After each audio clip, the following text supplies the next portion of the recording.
السلام علیکم۔ آج ہم جس سبق کا مطالعہ کریں گے اس کا نام ہے شاہ اور 5 چور، جو حکایت رومی سے اخذ کی گئی ہے۔ اس میں بتایا گیا ہے کہ بادشاہ محمود غزنوی نے کس طرح 5 چوروں کے ساتھ مل کر اپنا ہی محل لوٹا اور پھر چوروں کے ساتھ کیا سلوک کیا۔ محمود غزنوی ایک دن حسب عادت رعایا کا حال معلوم کرنے بھیس بدل کر محل سے نکلا۔ رات تاریک تھی، پھرتے پھراتے وہ ایسے مقام پر آن پہنچا جہاں چند آدمی بیٹھے سرگوشیاں کر رہے تھے۔ سلطان کو ان کی باتیں سن کر اندازہ ہوا کہ یہ لوگ چور ہیں اور کسی جگہ چوری کا منصوبہ بنا رہے ہیں۔ سلطان ان کے قریب گیا اور ان پر ظاہر کیا کہ وہ بھی چور ہے۔ سلام دعا کے بعد ان سے دریافت کیا، تم لوگ یہاں کیا کر رہے ہو؟ انہوں نے جواب دیا، بھائی ہم چور ہیں اور آج رات قسمت آزمانے نکلے ہیں، یہ بتا تو کون ہے؟ سلطان بولا، میں بھی تم ہی میں سے ہوں۔ یہ سن کر وہ بہت خوش ہوئے۔ ان میں سے ایک بولا، یارو اب اپنے اپنے کمال کا کچھ حال بیان کرو تاکہ معلوم ہو کہ کون کس وصف میں کمال رکھتا ہے۔ پہلا بولا، میرے کانوں کا کمال یہ ہے کہ رات کو بھونکتے ہوئے کتے کی آواز سے سمجھ جاتا ہوں کہ وہ کیا کہہ رہا ہے۔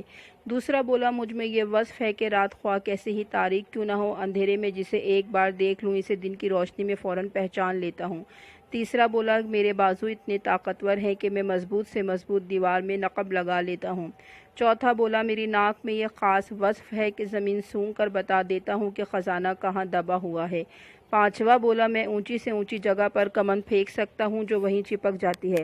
جب پانچوں چور اپنے کمالات بیان کر چکے تو انہوں نے سلطان کی طرف دیکھا اور کہا، اب تو بھی اپنا کمال بتا تاکہ ہم فیصلہ کریں کہ تجھے اپنا ساتھی بنائیں یا نہ بنائیں۔ سلطان کہنے لگا، بھائی میرا وصف تم سب سے نرالا ہے۔ جب مجرموں کو پھانسی دینے کے لیے جلاد کے حوالے کیا جاتا ہے، اس وقت اگر میں اپنی داڑھی کو ذرا سی حرکت دوں تو سب مجرم رہا ہو جاتے ہیں۔ یہ سن کر سارے چور خوشی سے اچھل پڑے اور کہنے لگے، بہت خوب، تو آج سے ہمارا سردار ہے، جو لوٹیں گے وہ تیرے آگے لا رکھیں گے۔ پھرتے پھراتے وہ بادشاہ کے محل کی طرف آ نکلے۔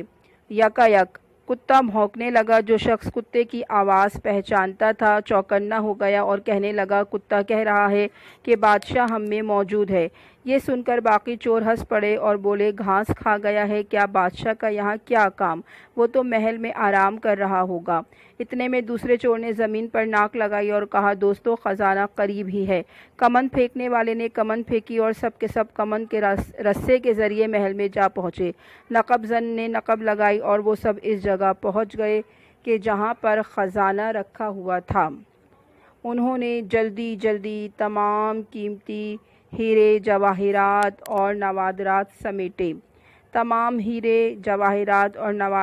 سمیٹے۔ بادشاہ ساتھ تھا مگر خاموش رہا اور تمام چیزیں لوٹنے کے بعد جس راستے سے آئے تھے وہیں سے باہر نکل گئے۔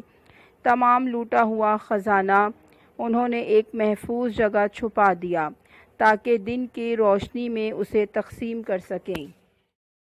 بادشاہ خاموشی سے سب دیکھتا رہا۔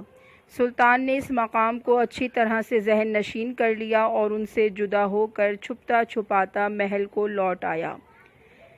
دوسرے دن دربار لگتے ہی بادشاہ نے حکم دیا کہ فلاں جگہ سے فلاں فلاں نام کے 5 اشخاص گرفتار کر کے دربار میں پیش کیے جائیں۔ سپاہی دوڑے اور 5 چوروں کو تمام لوٹے ہوئے خزانے سمیت پکڑ کر دربار میں حاضر کر دیا۔ چوروں کے ہاتھوں میں ہتھکڑیاں اور پاؤں میں بیڑیاں پڑی تھیں۔ انہیں اپنی موت کا کامل یقین ہو چکا تھا اور وہ خوف سے تھر تھر کانپ رہے تھے۔ جب انہیں تخت شاہی کے سامنے کھڑا کیا گیا تو ان میں سے وہ چور جو رات کی تاریکی میں کسی کو دیکھ کر دن کی روشنی میں پہچان جاتا تھا بول اٹھا، اے رات کی تاریکی میں بھیس بدل کر گشت کرنے والے، ہم میں سے ہر شخص نے اپنا کمال دکھا دیا ہے، اب تیری باری ہے۔ ہمارے ہنر ہمیں موت کے دہانے تک لے آئے ہیں۔ اپنی داڑھی کو حرکت دے تاکہ ہم جلدی سے رہائی پائیں۔ اب موت کے پنجے سے تو ہی چھڑا سکتا ہے۔ چور کی التجا سن کر بادشاہ بے اختیار ہنس پڑا اور اپنی داڑھی کو جنبش دی۔ جلاد نے چوروں کو رہا کر دیا۔ وہ سب بادشاہ کے قدموں میں گر پڑے اور ہمیشہ کے لیے چوری سے تائب ہو گئے۔ اس طرح بادشاہ محمود غزنوی نے اپنے حسن سلوک کے ذریعے چوروں کو راہ راست پر لانے کا ذریعہ پیدا کیا۔ بچوں، اگر ہم چاہیں تو ہم بھی اپنے حسن سلوک کے ذریعے، اچھے اخلاق کے ذریعے برے لوگوں کو اچھا کر سکتے ہیں۔ جو لوگ اچھا کام کرنا چاہتے ہیں، پروردگار عالم ان کی مدد کرتا ہے۔